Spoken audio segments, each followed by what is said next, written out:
भी समझता हूँ कि ये ये हर लिहाज से फेल हो चुके हैं।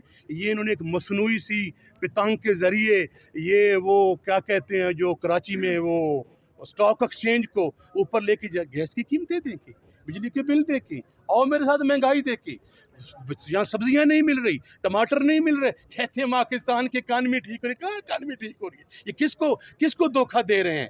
ये मुल्क पाकिस्तान के ऊपर बिलियन ऑफ डॉलर्स के कर्जे चढ़ा रहे हैं। ये पाकिस्तान की एटॉमिक पावर को मैं समझता हूँ एट स्टेक लगा रहे हैं। जो दुनिया की 7वीं बड़ी फौज है पाकिस्तान की, जो मिसाइल टेक्नोलॉजी से मुज़य्यन है, उनके लिए खतरात पैदा कर रहे हैं। ये नलायक और नहल टोला, इसमें सलाहियत ही नहीं है, इनमें काबिलियत ही नहीं है, ये अवाम को फेस ही नहीं कर सकते। ये किस मुंह से कहते हैं? इनके मुंह पे मैं समझता हूँ ये इनकी आंखों में चमक ही नहीं है अवाम को फेस कर सकें। जी मस्ती खेल साहब, दुनिया के साइंसदान हैरान हैं कि स्टॉक एक्सचेंज जो है अमेरिका, चाइना, कनाडा से सारी ऊपर चली गई है। और ये कौन सी साइंसदान मैं आपको ये बताऊं कि पिछले दिनों में गवर्नर जो सिंध है, जो इनका नुमाइंदा है और इक़्तिदार के साथ वो पार्टी में लाइज है, मैं उनको सुन रहा था।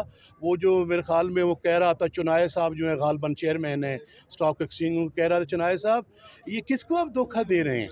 ये गवर्नर सिंध के अल्फाज में कोट कर रहा हूँ कि ये किसको धोखा दे रहे हैं? ये क्या तरीका और फार्मूला है कि जनाब जो है को रेल पेल हो गई है। और मैं आपको भाई ये बताता चलूँ, जो स्टॉक एक्सचेंज है ये किसी भी इकानमी को जांचने का कोई पैमाना नहीं है।